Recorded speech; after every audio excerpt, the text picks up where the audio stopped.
안녕하십니까?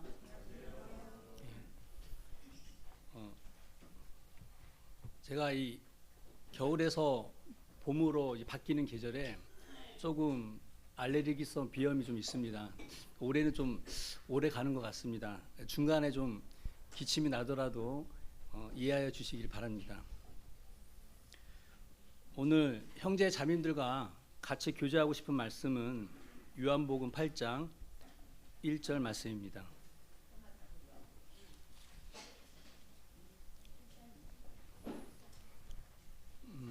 아까 사회 보시던 형제님께서 조금 당황하시던데 말씀이 짧죠? 예. 이 요한복음 8장 1절 말씀을 읽겠습니다. 예수는 감난산으로 가시니라. 이때는 우리 주님께서 십자가에 달리시기 약 6개월 전에 있었던 일을 기록하고 계십니다. 왜 주님은 감난산에 가셨을까라는 생각을 갖고 이 말씀을 같이 오늘 묵상하기를 원합니다. 말씀을 시작하기에 앞서 형제 자매들과 함께 찬송가 한 곡을 같이 부르고 싶습니다. 찬송가 335장입니다.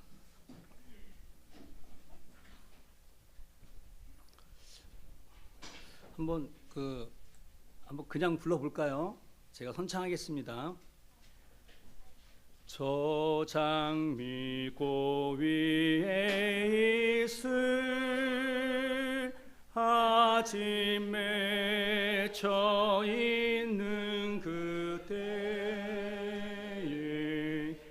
귀에 은은히 소리 들리니 주음성 분명하다. 주님 나와 동행을 하면서 나를 친구 삼으셨네. 우리 서로 받은 그 기쁨을 알 사람이 없도다. 그 청아한 주의 음성 우는 새도 잠잠케 한다. 내게 들리던 주의 음성이 늘 귀에 쟁쟁하다.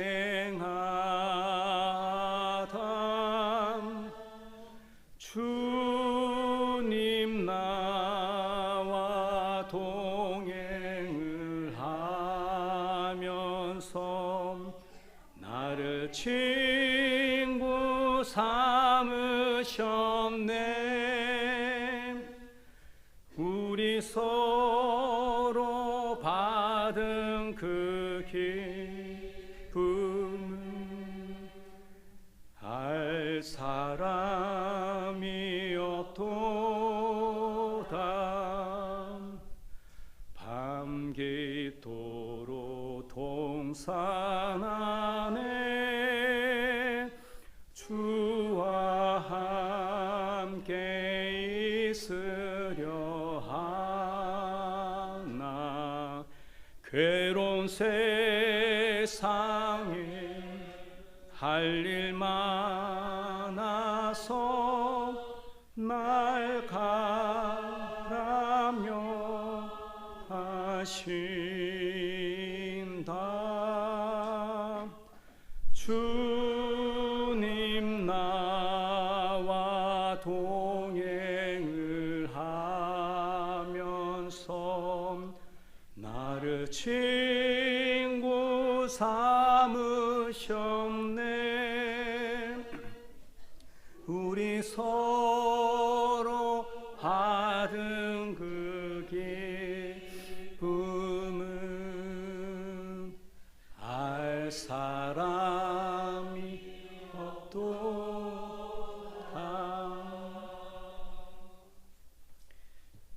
이 찬송가는 음률도 아름답지만 가사도 참으로 아름답습니다. 이 곡을 작곡하신 분은 마일스라는 분입니다. 이분 얘기를 조금 말씀을 드리고자 합니다. 이분에게는 아담 가이벨이라는 친구가 있었습니다. 근데 그 친구가 1800년대 후반에 독일에서 신앙의 자유를 쫓아 미국으로 이민 왔던 친구입니다. 그런데 속하게도 이 아담 가이벨은 8살 때 눈의 괴지를 알아서 일찍이 장님이 되었던 친구였습니다. 그러나 워낙 음악적 재능이 뛰어났었기 때문에 이 아담은 이제 자기의 이름을 딴 가이벨 음반사를 시작하면서 1900년대 초반 미국 기독교 방송에 큰 그런 역할을 하였던 분입니다. 그리하였던 이 아담 가이벨에게 어느 날 불행이 찾아왔습니다. 자기의 사위가 근무하던 제철 공장이 폭발 사고가 일어나서 그만 건물더미에 무너진 건물더미에 깔려서 현장에서 죽게 됐습니다. 그 소식을 들은 이제 아담은 실신했습니다. 다시 깨어나서 보니 너무나 슬펐던 거죠. 왜냐하면 이 사위가 또 독실한 그리스도인이었습니다. 그리고 자기의 무남 동료와 결혼한 지 얼마 안 된 시점에서 그만 죽고 만 것이죠. 이 아담은 이해할 수가 없었습니다. 왜 하나님께서 자신의 삶에 왜 이런 어려움을 주시는지 이해를 못했습니다. 그래서 이 가이벨은 큰 슬픔을 안고 마일스를 찾아갑니다. 그래서 마일스에게 자기가 당한 고통을 이야기하면서 위로가 될 수 있는 찬송을 작곡해달라고 부탁을 하게 됩니다. 그래서 마일스가 작곡한 곡이 바로 요 335장입니다. 이 찬송을 작곡할 때 마일스는 요한복음 20장 말씀을 기억했다고 합니다. 막달라 마리아가 부활하신 예수 그리스도를 보고 너무나 기쁜 나머지 선생님 외치셨던 그 장면을 기억하면서 지은 곡이 바로 이 335장입니다. 우리 서로 받은 그 기쁨을 세상 사람이 알 수 있을까요? 우리에게 부활이 없다면 우리의 신앙이 어떻게 견뎌낼 수 있을까요? 먼저 가신 분들이 계시지만 우리는 훗날 주님 나라에서 다 보게 될 것입니다. 마일스는 나중에 이렇게 이제 이야기를 합니다. 본인이 요한복음 20장 말씀을 묵상할 때 막달라 마리아와 부활하신 예수님 그 옆에 자기가 있는 것 같은 생각을 했다고 고백을 합니다. 이 후렴 부분에 보면 주님 나와 동행을 하면서 나를 친구 삼으셨네. 이 마일스는 주님과 동행하는 방법을 그렇게 찾았던 것입니다. 바로 성경 속에 나와 있는 그 주님의 모습을 통해서 내가 주님이 나한테 오는 것이 아니라 내가 주님의 그 말씀 거기에 다가가서 주님의 그 모습을 묵상하는 것, 그것이 동행하는 방법이구나라는 것을 이 마일스는 알게 되었던 것입니다. 이 요한복음 8장 1절은 짧지만 사실 제가 작년 한 해 동안 제 삶에서 여러 어려움들을 이겨내게 해주셨던 말씀입니다. 예수님께서는 예루살렘에 올라가실 때마다 자주 감람산에 올라가셨습니다.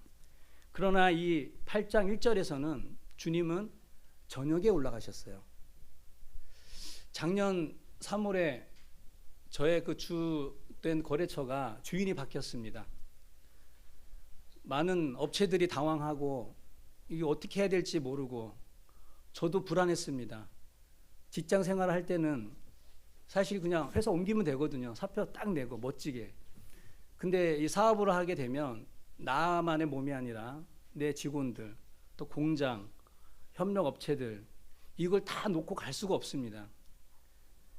그래서 주님 앞에 많이 기도를 했어요.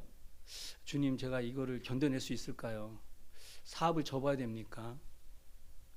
아이들 아직 크고 있는데. 그렇게 이제 기도를 드렸었는데 기도에 대한 응답은 이 요한복음 8장 1절이었습니다. 왜 이 말씀을 자꾸 기억하게 하셨는지는 모르겠어요.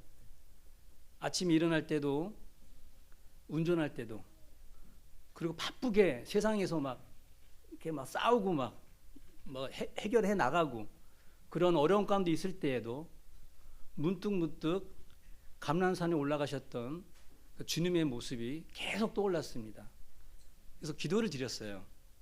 주님, 왜 자꾸 이 말씀을 저한테 기억나게 하십니까? 그리고 주님, 왜 밤에 감람산에 올라가셨습니까? 그 주님의 그 모습이 되게 외로워 보이셨어요. 왜 그런지 모르겠어요. 성경을 쭉 보아왔던 어떤 그것 때문에 저도 모르게 은연중에 그렇게 주님의 모습이 느껴졌던 것 같아요.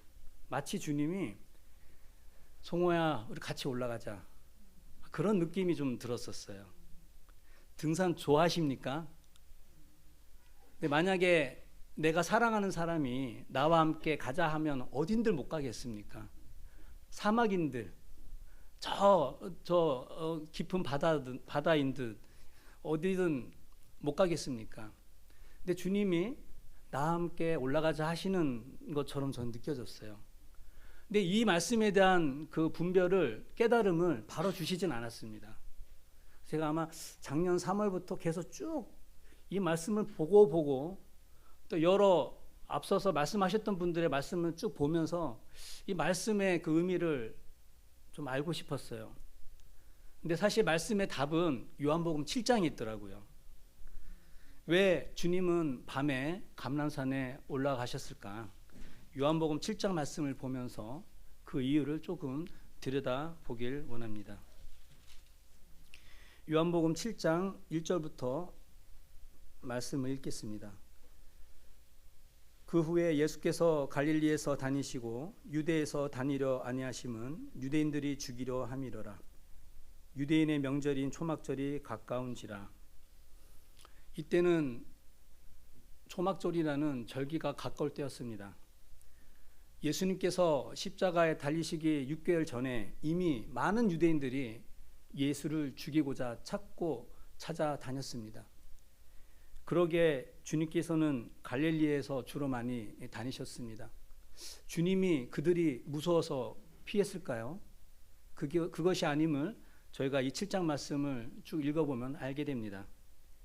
3절 말씀을 읽겠습니다. 그 형제들이 예수께 이르되 당신이 행하는 일을 제자들도 보게 여기를 떠나 유대로 가소서. 스스로 나타나기를 구하면서 묻혀서 일하는 사람이 없나니 이 일을 행하려 하거든 자신을 세상에 나타내소서 하니 이는 그 형제들까지도 예수를 믿지 아니함이로라. 예수님의 동생들은 주님의 표적을 보았을 거고 또 주님의 표적을 들었을 것입니다. 그러나 그들의 마음이 강팍했기 때문에 예수님을 믿지 못하고 오히려 초막절 온 이스라엘 백성들이 모이는 예루살렘에 올라가서 자신을 드러내라고 이야기를 합니다. 6절 말씀을 읽겠습니다. 예수께서 이르시되 내 때는 아직 이르지 아니하였거니와 너희 때는 늘 준비되어 있느니라. 8절 말씀을 읽겠습니다. 너희는 명절에 올라가라. 내 때가 아직 차지 못하였으니 나는 이 명절에 아직 올라가지 아니하노라. 이 말씀을 하시고 갈릴리에 머물러 계시니라. 초막절 때는 온 이스라엘 백성들이 예루살렘 성전으로 올라가야 할 때입니다. 당연히 올라가야 됩니다. 구약에 하나님께서 말씀하신 바 너 이스라엘 백성들은 반드시 유월절, 오순절, 초막절에는 내 앞에 나타나 얼굴을 보이라고 하셨습니다. 그렇기 때문에 초막절은 하나님 앞에 나아가는 때입니다. 그런데 이 말씀을 보시면 예수님께서는 다른 때를 말씀하고 계십니다. 내 때가 아직 이르지 아니하였다. 예수님께서 말씀하신 그때는 언제일까요? 10절 말씀을 읽겠습니다. 그 형제들이 명절에 올라간 후에 자기도 올라가시되 나타내지 않고 은밀히 가시니라. 아마 그 동생들은 그리고 또 동네 그 많은 백성들은 초막절 절기를 지키기 위해 미리 올라갔을 것입니다. 근데 주님은 자기를 드러내지 아니하시고 조용히 올라가셨습니다. 예루살렘 성전에서 갈릴리까지는 대략 거리가 직선거리로 한 130에서 140km 정도 됩니다. 이해가 쉽게 말씀을 드리면 여기서 저희 사무실 정도 한 120km 정도 되거든요. 직선거리로. 밤에 8시간 잠만 자고 꼬박 걷는다고 하면은 성인의 걸음으로 이틀 정도 될 겁니다. 아마 주님은 이틀 3일 홀로 조용히 올라가셨습니다. 많은 사람들이 올라가서 초막절의 명절의 의미를 기억하며 축제를 누리는 그 시간에 주님은 홀로 예루살렘에 올라가셨습니다. 14절 말씀을 보시겠습니다. 이미 명절의 중간이 되어 예수께서 성전에 올라가서 가르치시니 유대인들이 놀랍게 여겨 이르되 이 사람은 배우지 아니하였거늘 어떻게 그를 아느냐 하니. 예수님께서는 초막절 절기 중간에 예루살렘에 올라가셔서 성전의 중간에 쓰셔서 말씀을 가르치셨습니다. 주님은 왜 명절 중간에 성전에 올라가셨을까요? 이 요한복음 7장에 보시면 예수님께서 두 가지 외치신 말씀이 있습니다. 주님께서는 성전의 명절 중간 이 두 가지의 말씀을 외치시기 위해서 성전에 올라가셨습니다. 두 말씀의 외침을 같이 보시겠습니다. 28절 말씀입니다. 예수께서 성전에서 가르치시며 외쳐 이르시되 너희가 나를 알고 내가 어디서 온 것도 알거니와 내가 스스로 온 것이 아니니라.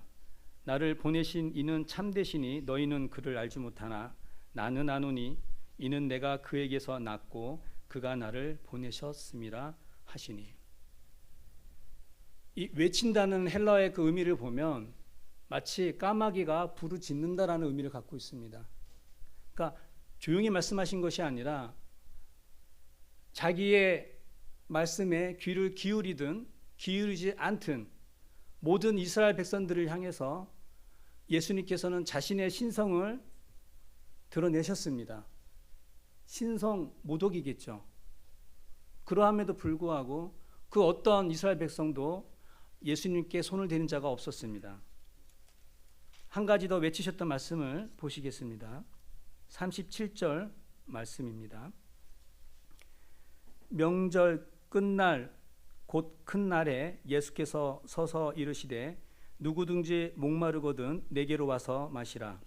나를 믿는 자는 성경의 이름과 같이 그 배에서 생수의 강이 흘러나오리라 하시니 이는 그를 믿는 자들이 받을 성령을 가리켜 말씀하신 것이라. 예수께서 아직 영광을 받지 아니하셨으므로 성령이 아직 그들에게 계시지 아니하시더라. 한 가지 외침은 나를 믿는 자에게는 그 배에서 생수의 강이 흘러난다고 외치셨습니다. 왜 이날 특별히 자신의 신성을 드러내시고 그리고 왜 이 성령에 대해서 보내주실 성령에 대해서 자신의 백성들에게 외치셨을까요? 그러나 더 중요한 것은 이러한 주님의 외침을 들은 이스라엘 무리들 중에 그 누구도 예수를 잡고자 하는 이가 없었습니다. 누구는 고백을 합니다. 그리스도가 맞다. 그 마음에 감동을 받아서 이분의 참으로 그리스도인이다 하는 무리도 있었고 참으로 선지자라 하는 분도 있었습니다. 그러나 어떤 자는 우리를 미혹하는 자라. 예수님께서 성전에서 이 외침을 하셨을 때 무리들 중에 쟁론이 일어났던 것입니다. 그러함에도 불구하고 아무도 예수님의 말씀에 대해서 반대되는 말을 하거나 손을 대는 자가 없었습니다. 45절 말씀을 보시겠습니다. 아랫 사람들이 대제사장들과 바리새인들에게로 오니 그들이 묻되 어찌하여 잡아오지 아니하였느냐. 아랫 사람들이 대답하되 그 사람이 말하는 것처럼 말한 사람은 이때까지 없었나이다 하니. 아직 주님을 믿지 않으신 분들이 계시다면은 저는 이 말씀을 꼭 드리고 싶습니다. 성전이 세워진 후부터 지금까지 예수님 이전에도 예수님 이후에도 이처럼 성전에서 자신의 신성과 성령에 대해서 외치신 분은 주님밖에 없다는 말씀을 드리고 싶습니다. 주님은 왜 이 두 가지 말씀을 하셨을까요? 우리는 알고 있죠. 주님이 우리를 구원하신 것은 우리로 하여금 죄에서 용서받고 구원열차 타고 하늘나라 보내려고 구원시킨 것은 아닙니다. 그것은 당연한 것입니다. 예수님께서 우리를 구원하신 목적은 임마누엘 하나님으로서 우리와 함께 거하시기 위한 것이 목적입니다. 그렇기 때문에 구원은 우리가 구원받을 때만 구원을 생각한 것이 아니라 우리의 삶 가운데서도 성령을 통해서 우리와 함께 하시는 하나님과 임마누엘 하나님으로서 우리가 늘 구원에 감사하는 것입니다. 왜 이 이스라엘 백성들이 하나님의 말씀에 어떤 권위가 있었기에 또 이 주님의 말씀에 어떤 의미가 있었기에 그들의 마음에 이런 깊은 그런 감동이 있었을까요? 우리가 그것을 알기 위해서는 사실은 유대인들이 보내는 명절, 이 절기를 좀 알면 도움이 될 것 같습니다. 이 초막절은 우리나라의 절기로 치면 추석 정도 됩니다. 우리 구정, 신정이 있듯이 이스라엘 백성들은 자기들 달력이 있습니다. 그들의 달력 7월 15일이 바로 초막절이 되는 시기입니다. 우리의 달로 따지면 약 9월 1일, 9월 15일 정도 된다고 한번 가정해보고 말씀을 드리겠습니다. 9월 15일 초막절, 7월 15일이 초막절 시작이라고 보고 말씀을 드리겠습니다. 7월 1일부터 7월 10일까지는 나팔절입니다. 그리고 7월 10일부터 7월 15일까지는 대속죄일입니다. 이 나팔절 때는 미리 지정된 사람들이 양각 나팔을 붑니다. 이 구약 말씀에 보시면은 레위기 23장과 16장 말씀을 보면 나팔절을 지키라고 말씀하십니다. 그러나 무엇을 기념하라고 말씀하시지는 않았습니다. 그렇기 때문에 이 나팔절에 나팔을 불면 이스라엘 백성들은 오로지 자비의 하나님만 바라봅니다. 그리고 자신의 1년 동안 지었던 모든 죄에 대해서 회개를 합니다. 그리고 그때만큼 자비의 하나님께 간구의 기도를 드리는 것입니다. 자기들의 죄를 용서해 달라고. 나팔절은 회개를 해야 되는 때인 것입니다. 그리고 나서 7월 10일부터 15일까지는 욤키푸르 대속죄일입니다. 이날은 안식일 중에 안식이라고 표현하고 있습니다. 이때는 이스라엘 백성들이 할 게 없습니다. 다른 절기 때는 자신의 예물과 자신의 희생 제물을 가지고 오지만은 대속죄일에는 이스라엘 백성들이 할 것이 아무것도 없습니다. 그날은 대제사장이 1년 중 딱 한 번 하나님을 대면하기 위해 지성소로 들어가는 날입니다. 이때는 대제사장이 자기의 죄를 위한 수수의 피와 이스라엘 백성들의 1년간의 죄를 위한 염소의 피를 가지고 지성소 안으로 들어갑니다. 그리고 이때는 대제사장들이 입는 예봇이 아니라 세마포 흰옷을 입고 이 지성소 앞에 주님을 뵈러 나아가는 것입니다. 그러면 휘장 바깥에서는 제사장들이 귀를 이렇게 기울이고 있습니다.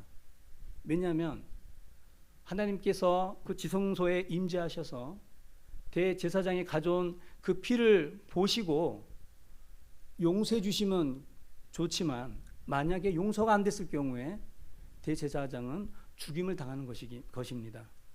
그렇기 때문에 모든 이스라엘 백성들은 그리고 제사장들은 오로지 대제사장만 바라봅니다. 이제 대제사장이 그 자신이 위한 수소의 피와 염소의 피를 가지고 주님을 배웠고 살아서 이제 휘장을 지나서 나오게 되면 기뻐하는 것입니다. 왜냐하면 말씀을 레위기에 보면 하나님께서 이렇게 말씀하십니다. 이렇게 함으로 인해서 너희들의 죄를 다 사해 주겠다고. 그렇기 때문에 그때부터 축제가 이루어지는 것이죠. 이렇게 되면 미리 아사셀로 뽑힌 염소가 하나가 더 있습니다. 그 염소에게 모든 죄를 전가시키고 광야로 끌고 가서 버립니다. 마치 우리의 죄를 동에서 서에 먼 것 같이 멀리 하신 것처럼 이 염소를 광야에 풀어놓고 거기서 헤매다가 죽게 만듭니다. 그리고 나서 즐기는 명절이 바로 초막절입니다. 이 대속죄일은 오로지 죄사함만 바라보는 때입니다. 그리고 우리를 구원하여 주시고 우리의 죄를 용서해 주시고 지성소에 임재하신 하나님께 감사하면서 보내는 명절이 바로 초막절입니다. 이 초막절에는 두 가지 큰 의식이 있습니다. 하나는 물의 의식이 있고 하나는 횃불 의식이 있습니다. 초막절은 7일간 이루어지는데 매 아침마다 제사장들이 실로암 물가로 내려가서 금그릇으로 그 물을 떠다가 제단에다가 포도주와 같이 뿌립니다. 매일 아침마다 합니다. 여기에는 두 가지 의미가 있습니다.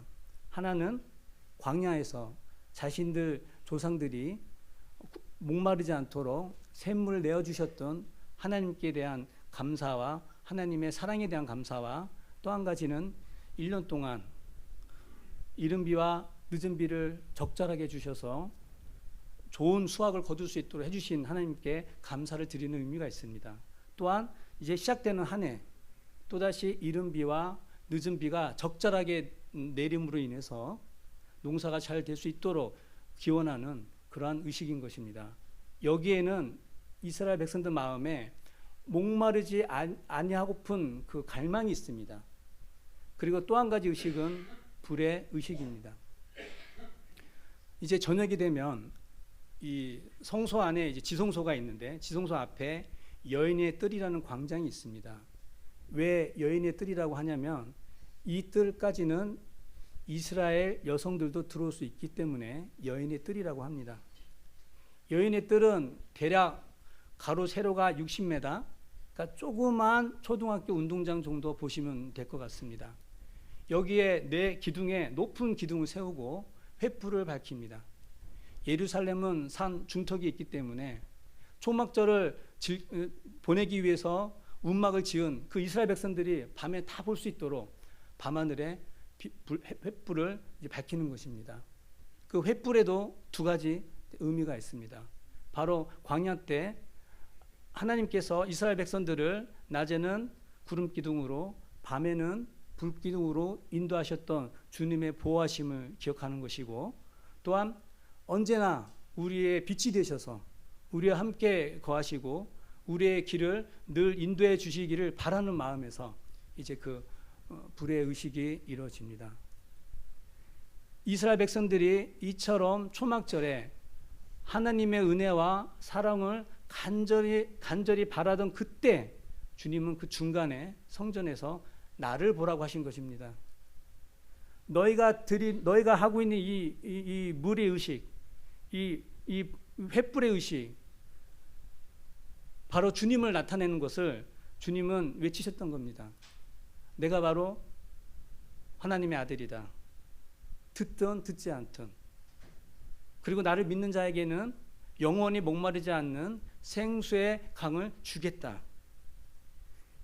일반 사람이 이렇게 얘기했으면 이상하다고 얘기를 했겠죠.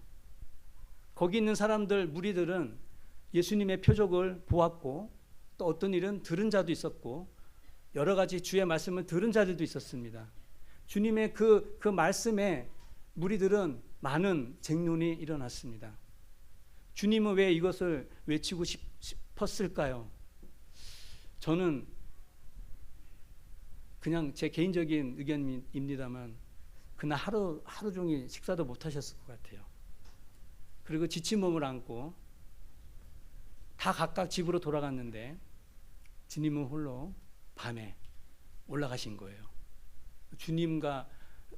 주님께서 하나님과 깊은 교제를 하시기 위해 올라가셨던 거 아닌가, 이제 그런 생각을 하게 됩니다.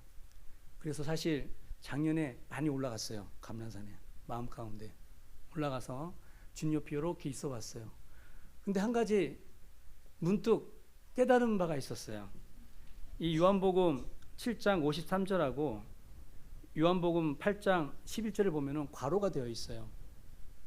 이건 뭐냐면 요한복음 그 사본들이 많은데 거기에 보면 예수님께서 이 부분, 가늠한 여인이 이 초막절 중간에 올라간 것으로 표현되어 있는 부분도 있고, 이처럼 여기에 표현된 부분이 있기 때문에 가로로 쳐놓은 것입니다.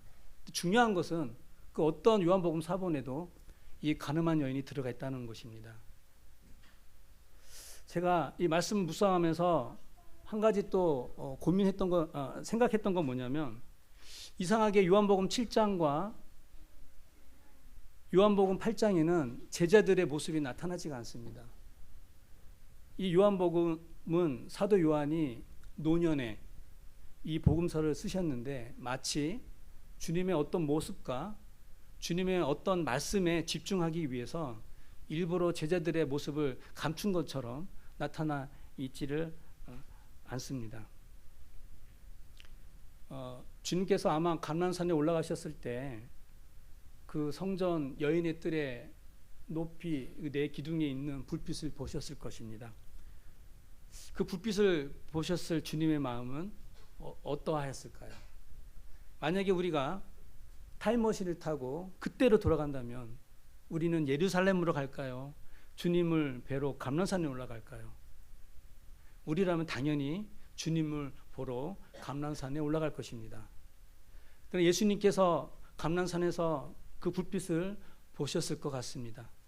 그 불빛의 근원은 바로 우리 예수 그리스도신데 많은 이들이 이를 알지 못하고 오직 그 성전에 있는 불빛만 보고 즐기고 있을 때 주님은 홀로 감람산에서 그 불빛을 보셨던 것입니다. 주님의 마음은 어떠하셨을지. 여기에 사로잡히니까 여러 가지 어려움이 있는데도 그게 중요한 게 아니었어요. 이 말씀을 이해하는 것이 저는 너무나 중요했습니다. 그렇게 작년 한 해를 보내고 나니 어려움도 돌이켜보니까 그때 어려움이었던 것이었습니다. 그리고 주님이 나와 동행하고 싶으셨구나. 그리고 그걸 통해서 사회생활에서의 여러 가지 어려움들을 이겨낼 수 있는 지혜를 하나를 더 주셨구나. 감사했습니다. 이런 주님의 마음을 가지고 8장 2절 말씀을 보시겠습니다.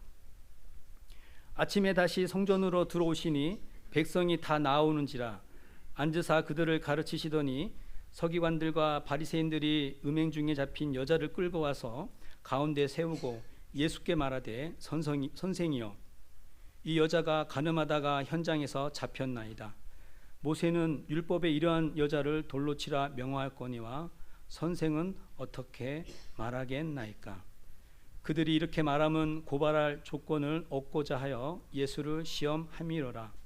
예수께서 몸을 굽히사 손가락으로 땅에 쓰시니 그들이 묻기를 마지 아니하는지라. 앞서 말씀드린 것처럼 이때는 초막절 때입니다. 이때는 절대 죄를 범해서는 안 되는 시기입니다. 왜냐하면 하나님께서 지난 1년간의 모든 죄를 용서하시고 덮어주셨기 때문에 이 초막절에는 절대 죄를 지어서는 안 되는 시기입니다. 근데 이 여인은 간음의 죄를 지었습니다. 예수님께서 말씀하시던 이곳 장소를 이제 보통 여인의 뜰이라고 보고 있습니다. 왜냐하면 이 말씀을 하실 때 성전 앞 옆에서 하셨다고 했습니다. 그 당시 성전의 헌금함은 이 여인의 뜰이 있었기 때문에 예수님께서 이 여인의 뜰에서 말씀하신 것으로 보고 있습니다. 근데 이때 이 간음한 여인을 데려왔을 때 예수님의 말씀을 듣던 이스라엘 백성들도 아마 굉장히 화가 났을 겁니다. 감히 이 날에 죄를 지었다고. 예수님께서 몸을 굽히셔서 손가락으로 뭐라고 쓰셨습니다. 그럼에도 불구하고 사람들은 계속 물어보는 겁니다. 어떡하실 겁니까? 성경에 이런 자를 돌로 쳐 죽이라고 했는데 계속 다그치는 겁니다. 예수님께서 말씀하십니다. 7절에 너희 중에 죄 없는 자가 먼저 돌로 치라 하시고 다시 몸을 굽혀 손가락으로 땅에 쓰시니 그들이 이 말씀을 듣고 양심의 가책을 느껴 어른으로 시작하여 젊은이까지 하나씩 하나씩 나가고 오직 예수와 그 가운데 섰는 여자만 남았더라. 좀 이상했어요. 왜냐하면 저라면 저는 하나님으로부터 죄를 용서받았기 때문에 죄가 없습니다. 그러니 저는 돌을 들어 치겠습니다. 할 것 같아요.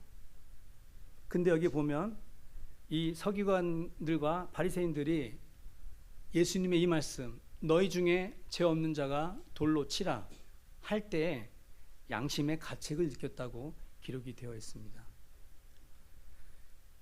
유대 역사에 굉장히 존경받는 랍비가 있습니다. 제가 이름은 기억이 나지 않는데 굉장히 존경받는 역사에 나오는 랍비입니다. 우리로 따지면 한 태계 2왕 2 정도 됩니다.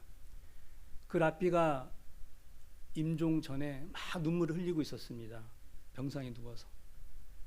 그때 제자들이 물어봅니다. 이스라엘 빛의 기둥이신 선생님, 왜 우십니까? 랍비가 이렇게 고백을 합니다. 이제 내가 죽으면 하나님 앞에 갈 텐데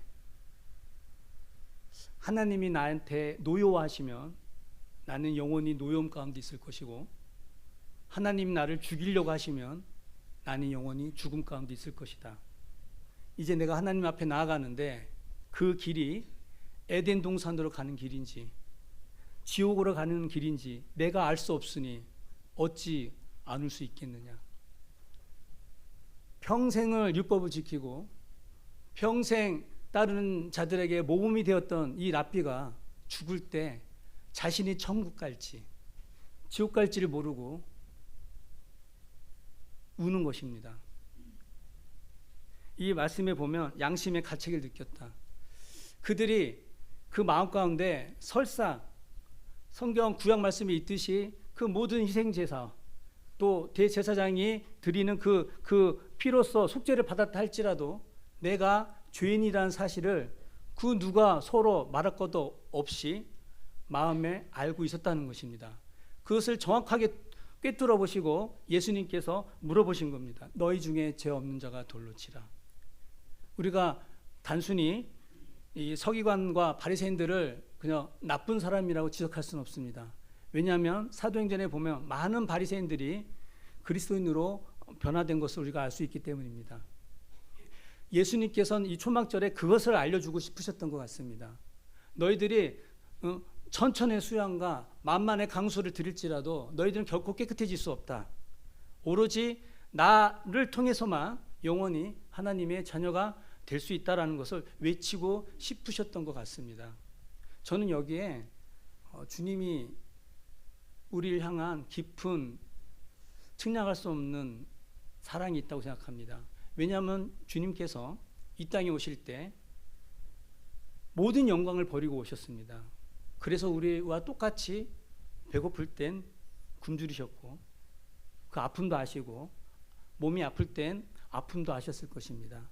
그러한 주님께서 우리와 같은 그러한 몸을 입고 계신 주님께서 우리를 향해서 내가 하나님의 아들이라 주님의 그 외침이 좀 다르게 좀 저는 한 해 동안 왔습니다.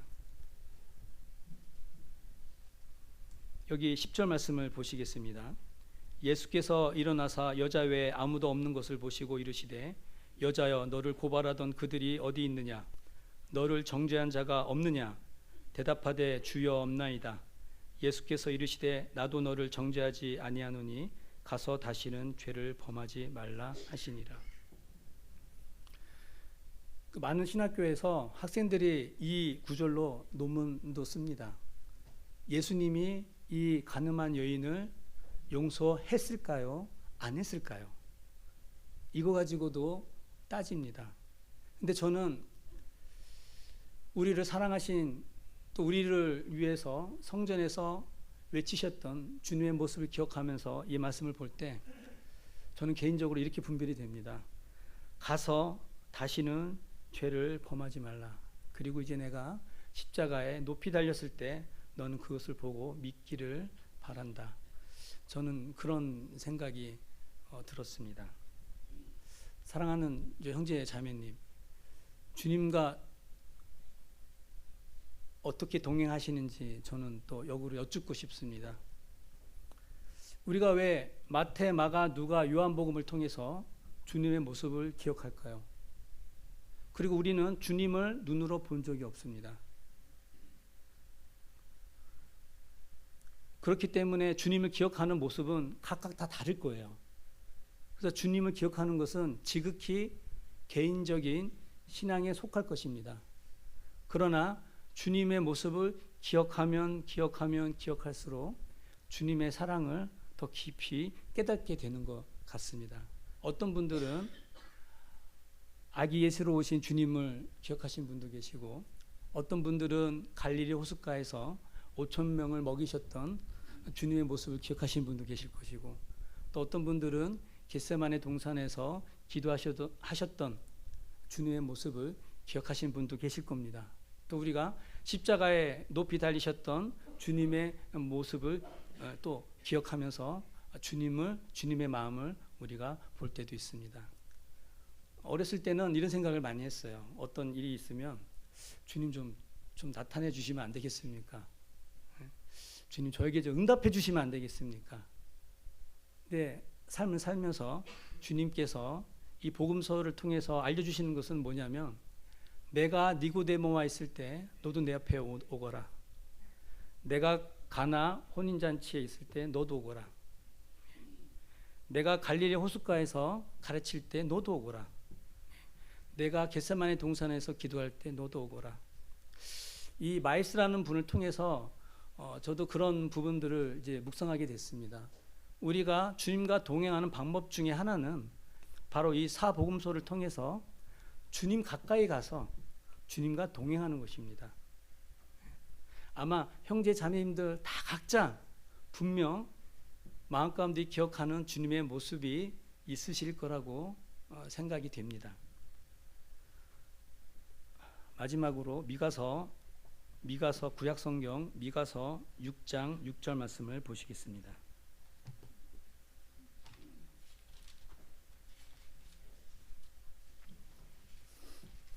미가서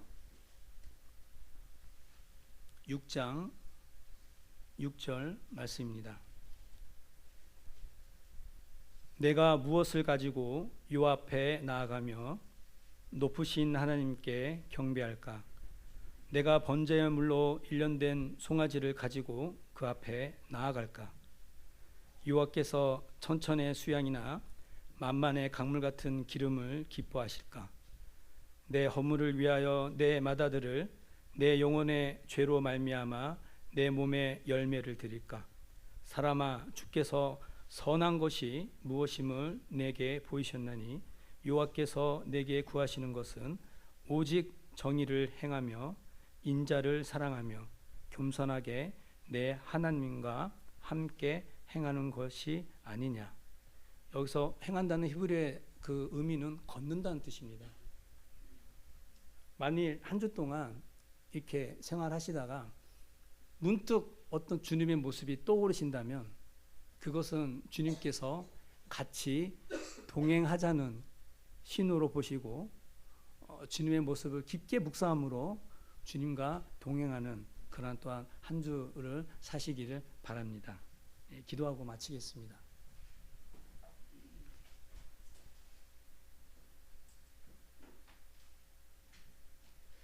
은혜로시고 자비로우신 아버지 하나님, 근본 하나님의 본체이셨던 우리 주님께서 우리로 하여금 하나님과 우리 주님과 우리가 함께 할 수 있도록 원하셔서 하늘의 모든 영광을 버리시고 이 땅에 찾아오셨던 주님을 기억하며 감사를 드리옵나이다.